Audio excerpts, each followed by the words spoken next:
¿Qué tal? Soy Yago Álvarez Barba, autor de Pesca del Salmón, bulos, narrativas y poder en la prensa económica. Bueno, yo tengo dos hermanos mayores, más mayores que yo. Uno de ellos estudió empresariales y económicas, entonces yo siempre tenía esos periódicos Salmón por casa, ¿no? Esos anaranjados llenos de datos económicos, entonces empecé desde muy jovencito a leer prensa económica y a aficionarme a ello. Incluso luego yo creo que acabé estudiando administración y dirección de empresas porque era lo que te decían en aquella época que era con lo que se hacía uno rico, ¿no? Entonces, como yo era de barrio obrero y familia obrera y quería ser rico, pues acabé estudiando administración y dirección de empresas. Cuando acabo la carrera, en plena burbuja inmobiliaria, entro en el sector financiero, ¿no? Siempre bromeo diciendo que trabajaba para el mal. Ahí sí que era tiburones, ¿no? Eso sí que estaba lleno de un ambiente como muy clasista, muy racista, ¿no? Como muy gente muy obsesionada por el dinero, ¿no? Entonces luego cuando me meto en el mundo de la prensa, además que me lo meto, digamos, me lo organizo yo me lo guiso y yo me lo monto porque al final acabo montando el Salmón Contracorriente con unos amigos que al final acaba siendo parte del salto. Entonces no me ha hecho falta tampoco entrar, digamos, en los ambientes del periodismo más rancio. Yo lo he visto más desde fuera o he hablado con gente de ellos o con gente que lo ha vivido más de cerca, pero no me ha hecho falta, ¿no? Tiburones era lo del sistema financiero, eso sí que eran tiburones. Sí, yo creo que una de las tesis principales de mi libro, al fin y al cabo, es que la economía está explicada de una manera complicada, hecha a propósito. O sea, se ha pintado como una especie de ciencia súper exacta para que así dejarlo solo a mano de los científicos. Entonces ese lenguaje y esa barrera se ha generado como una herramienta para mantener a la gente fuera de la economía, ¿no? Y claro, el tema de la educación es exactamente lo mismo. La gente no se mete porque lo encuentra difícil, cuando al final la economía es lo que nos rodea. Yo siempre digo que hay que resignificar el término economía, ¿no? Y pensar que economía no es mercados, que es lo que se entiende en la prensa Salmón, ¿no? Economía es igual a economía financiera, economía de mercados y con mucho macroeconomía también, ¿no? Economía pública, etcétera. Pero la economía es lo que nos rodea, entonces yo creo que hay que romper esas barreras del lenguaje para acercarnos a la economía, porque así nos entenderemos mejor y eso también nos dará herramientas para entender esas economías de mercado y esas economías macroeconómicas. Yo creo que ahí está la base del que se permitan engañar tanto y de que les sea tan sencillo a veces, como yo digo en el libro, a veces engañar sin llegar ni siquiera a mentir, es que al considerarse una ciencia, la economía también se considera libre de ideología, cuando es totalmente lo contrario. O sea, la economía es pura ideología, ¿no? Se analiza desde un punto de vista ideológico, se aplica desde un punto de vista ideológico, pero claro, al generarlo eso, lo que generan es una imagen, ¿no? en la mentalidad, en el imaginario social, como que la economía es esa ciencia que nos va a decir lo que va a pasar, que nos va a hacer análisis exactos y que está libre de política, ¿no? Y es exactamente, como digo en el libro, es exactamente lo contrario, ¿no? Antes yo hay un capítulo en el libro que explico esas batallas ideológicas que se han dado en la prensa económica desde tiempos de Marx, ¿no? y Adam Smith. O sea, sí que había antes más un libre cambio contra el proteccionismo, etcétera, ¿no? Sí que había como unas batallas más dadas en el plano de ideológico, en el plano de los medios de comunicación. Se podían encontrar esos debates de esos grandes pensadores o de grandes economistas, pero desde el eje Thatcher-Reagan, ¿no? Yo creo que los neoliberales, ¿no? el propio Hayek y Friedman, que estaban ahí agazapados esperando su momentito, ¿no? Para salir, y encuentran el momento en el Thatcher. Yo creo que esa gente entiende perfectamente que la batalla no había que darla solo en lo ideológico o en lo político, sino en lo cultural. Y para ganar la batalla cultural, para atiborrarnos a mensajes hasta que al final, como digo, han conseguido que obreros voten a la derecha, ¿no? O sea, que gente de clases bajas vote en contra de sus intereses, ha sido ganando la batalla cultural, apoderándose de los medios de comunicación. Y desde entonces, tal y como dijo Thatcher, there is no alternative, ¿no? No hay otra alternativa, eso acabó calando. Y efectivamente ya no encontramos otra alternativa en los medios de comunicación porque esos poderes, tanto ideológicos, pero no solo ideológicos, sino empresariales, se han hecho con cualquier tipo de alternativa. Y ahora no hay ningún medio de los mainstream, de los grandes, que no sea un corte totalmente liberal o neoliberal. La economía, al tener esa imagen de ciencia exacta, esa jerga propia, ¿no? Y los medios de comunicación Salmón, al ser sus herramientas comunicativas, son capaces de generar discurso, de generar opinión, ¿no? De influir sin mentir. Porque no les hace falta mentir cuando tú no entiendes gran parte de lo que estás leyendo. Simplemente te tengo que poner un marco positivo, un marco negativo, según me convenga, ciertas palabras, ciertos eufemismos, poner cifras fuera de contexto totalmente, ¿no? Y hay un ejemplo, yo utilizo ejemplos reales durante todo el libro, ¿no? Hay uno que a mí me hace mucha gracia explicarlo, ¿no? Que es el de un titular del Economista.es que decía el PIB de México supera el PIB de España, ¿no? Entonces, claro, tú te quedas así y dices, ostras, tú lees esa frase es verdad. Es un dato real, el PIB de México superó al PIB de España, pero claro, tú lo lees en el titular y te da a entender que nos están superando como economía. Claro, lo que no te explicaban en todo el artículo es que México tiene 4 veces más de población que España, o sea que el PIB per cápita es 4 veces menor, que el salario medio era casi 4 veces menor que en España, ¿no? Pero claro, eso es eso. Ese dato sacado de contexto o aislado de alguna manera genera una opinión y un relato que nada tiene que ver con la realidad sin mentir. Y eso para mí es la principal herramienta que tiene la prensa económica. Hay dos factores en esto, yo creo. Por un lado, efectivamente, hacer buen periodismo cada vez es más caro, cada vez hay más filtros, cada vez más difícil, cada vez hay más precariedad en la profesión, que para mí es uno de los principales males, ¿no? de este mundillo.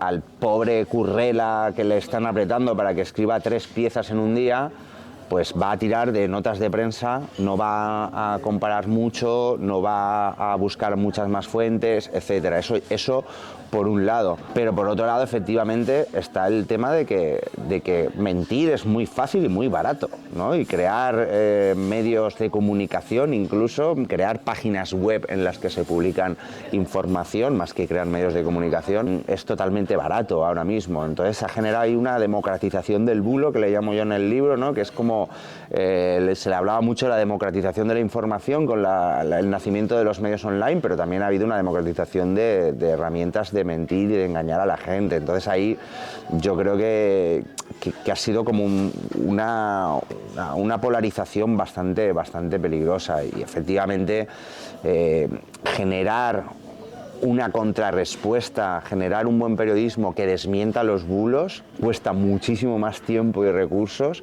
que la de crear bulos, ¿no? Y en este mundo de lo que ahora llamamos el trumpismo, ¿no? Que es miente, si te pillan da igual, sigue mintiendo, el buen periodismo cada vez está en un mayor peligro, cada vez tiene menos herramientas para combatir a los generadores de fake news. Hay varias técnicas, ¿no? Está por un lado el uso de los términos atmosféricos como eufemismos para hablar de ellos, y luego también está el tema de las símiles médicos, ¿no? Que los dos utilizan lo mismo, ¿no? La tormenta de los mercados, ¿no? Claro, te dicen la tormenta, nadie puede parar una tormenta, ¿no? Una tormenta es un hecho atmosférico en el que el ser humano no tiene prácticamente ningún tipo de herramienta para pararlo. Entonces, claro, se te pinta como que una crisis, una caída en las bolsas, unas pérdidas de empleo, la quiebra de las empresas, son tormentas, terremotos, ¿no? Claro, entonces, con eso lo que haces es esconder quiénes son los causantes y cuáles son las consecuencias al ponerle ese tipo de términos, ¿no? Y de forma positiva también, ¿no? Un término que se ha popularizado mucho en los últimos años es el beneficios caídos del cielo, ¿no? Para hablar de las energéticas, no están caídos del cielo, están sacados del bolsillo del consumidor, no han caído de ningún cielo, ¿no? Pero como si te lo pintan así, pues claro, te entra mejor, ¿no? No parece que sea exactamente lo mismo. Y el Médicas pasa lo mismo, ¿no? Yo leí hace poco, muy gracioso, el de Alemania se constipa, si Alemania se constipa, el resto de Europa tiene una neumonía, ¿no? Es como lo mismo, ¿no? Pues igual si Alemania se está constipando es porque no está utilizando las herramientas políticas económicas, porque son unos halcones neoliberales que están prefiriendo generar una crisis en su país que mejorar su economía, que es lo que está pasando ahora mismo en Alemania, ¿no? Entonces es como, no es un constipado, son políticas. Yo creo que el enfoque positivo y negativo no me atrevería a decir cuál es el más peligroso, ¿no? Porque los dos tienen consecuencias muy negativas sobre la economía, ¿no? Te pongo dos ejemplos rápidos. El negativo puede ser tumbar a gobiernos que están haciendo cosas bien, que es algo que se ha intentado hacer, ¿no? En el último año, bien, al gobierno de coalición se le podrían criticar muchísimas cosas, pero ha tocado el bolsillo de muchos poderosos con el impuesto a las energéticas, a los bancos, al sistema financiero, etcétera, ¿no? O sea, que puede ser para tumbar eso, pero también en el enfoque, digamos, positivo, yo hablo bastante en el libro, me voy un poco atrás a hablar de la burbuja inmobiliaria. Cuantísimos medios decían que qué burbuja, ni qué burbujo, esto no va a parar de crecer, los precios van a seguir subiendo, compres una vivienda, hipotéquese por lo que sea, porque no va a pasar absolutamente nada. Eso acabó con más de 300.000 familias desahuciadas de primera vivienda en este país y con una crisis como nunca antes habíamos visto, económica, y con unos niveles de desempleo y de suicidios. O sea que ese enfoque positivo, ¿no? Y además, si lo vemos durante la historia, en el 29 pasó exactamente lo mismo. En el crack del 29 en Estados Unidos hay un paralelismo en cómo aquí nos vendieron la burbuja inmobiliaria, cómo allí te decían, aquí cualquiera se hace rico metiendo dinero en la bolsa, ¿no? Y aquello tuvo consecuencias muy graves, ¿no? Entonces, las burbujas son muy peligrosas y las burbujas se inflan con enfoques positivos, ¿no? Estamos viendo movimientos de lo que se dice anarcocapitalismo, que ya no es el neoliberalismo, y además yo lo que defiendo es que esto aparece porque el neoliberalismo falla, ¿no? En cierto modo. Entonces ya quieren ir un poco más allá y van a estos discursos anarcocapitalistas, que es un discurso totalmente antidemocrático, porque lo que dice ese discurso es que todo impuesto es un robo, o sea, que debería haber desaparición de todo tipo de Estado, o sea, la organización social democrática que nos hemos dado, ¿no? Después de siglos de lucha, al final vienen estos tíos y dicen que esto debería totalmente desaparecer. Y es totalmente peligroso porque está ganando muchos adeptos entre la gente joven. O sea, en YouTube, están en Twitch, están a muerte, tienen unos discursos que están calando muchísimo en la población. Y yo también, claro, lo que he comentado, ¿no? Que es como un fallo del neoliberalismo. Tú, si tienes 20 y pico años, tú te has comido 2 crisis ya. Te comiste en la crisis del 2008, muchos han visto cómo sus padres perdieron el trabajo o incluso cómo les quitaron las casas a sus padres o a los amigos de sus padres, o a los padres de sus amigos, y ahora se han comido la crisis del COVID, que les han encerrado en su casa, y se han comido una crisis inflacionaria. Entonces, cuando tú ya no ves futuro, ¿no? Cuando ves una precarización del empleo, cuando ves que estudiar carreras no sirve tampoco para nada, el discurso del rentismo, de las criptomonedas, ¿no? Del Estado te roba y si tú no creces es por culpa del Estado que te oprime, es muy tentador. Yo lo puedo entender que sea muy tentador para esa gente. Entonces, esos youtubers han aprovechado ese nicho de mercado y están generando una narrativa que, por otro lado, tampoco es tan nueva. La narrativa esta de contra el Estado, contra los bancos centrales, esto ya pasó a finales del siglo XIX en Estados Unidos. Después del 29 volvió a pasar, ¿no? O sea, son narrativas que una vez y otra vez también vuelven como a contracultura, en cierto modo. Ellos se creen revolucionarios. Cuando los mercados financieros se frotan las manos con ellos, dicen, hostia, un montón de críos que lo único que quieren es invertir en bolsa y tal, o sea, es como pobres corderitos, o sea, y lo hemos visto en el mercado de las criptomonedas, un mercado que iba a ser descentralizado, de gente tal, y ahora son las ballenas, como les llaman ellos, esos grandes inversores los que controlan el mercado y controlan los precios, ¿no? Y se están forrando a base de que un montón de pringaillos entren, ¿no? Entonces, pero ellos creen que son contrarrevolucionarios y se genera esa narrativa. Entonces es totalmente peligrosa. Nosotros en el Salto nos hemos abierto nuestro canal de Twitch, yo hago mi programita, ¿sabes? Pero claro, nosotros somos una panda boomers, ¿no? Nos cuesta llegar a eso. O sea, además yo no tengo un Lamborghini aparcado en la puerta, que algunos de ellos sí, ¿no? Entonces eso llega a la gente joven de una manera diferente. Entonces lo vemos como nosotras no somos capaces de llegar a esa gente joven ni de coña, y ellos sí, y eso puede ser un problema, sobre todo por lo que te he comentado al principio, porque es un mensaje muy antidemocrático. O sea, es una política, es un discurso muy antidemocrático. Ese es el gran debate y la pregunta que me hago todos los días, ¿no? O sea, ¿cómo llegamos a esa gente joven? ¿Cómo podemos, desde sectores de la izquierda, no repeler tanto a veces en nuestros mensajes, ¿no? A mí, por desgracia, yo creo que la historia nos va a dar la razón, ¿no? La crisis climática nos va a dar la razón, ¿no? Es como este tipo de cosas, ¿no? Hablar de renta básica universal, todavía te llaman el paguita, las paguitas. Bueno, ya veremos dentro de 10, 15 años cuando no haya trabajo y cuando esas paguitas sea la única manera de que no haya una revolución que nos saquemos matando unos a otros, ¿no? O sea, yo creo que al final... Pero me encantaría que no tuviéramos que llegar a ese punto, ¿no? Y me encantaría, como comentas, encontrar esas herramientas comunicativas y encontrar esos relatos que atraigan a la gente joven. Es complicado. Yo creo que primero tenemos que empezar a ser más didácticos, ¿no? A explicar mejor las cosas y a poner estos temas encima de la mesa, ¿no?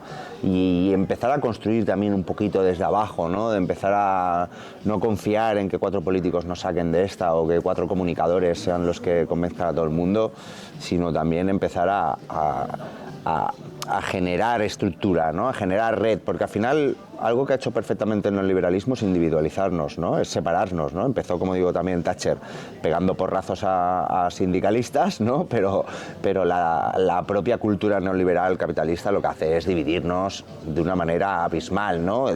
Y el ejemplo que yo siempre pongo es incluso ya empezando por los sindicalistas de la fábrica.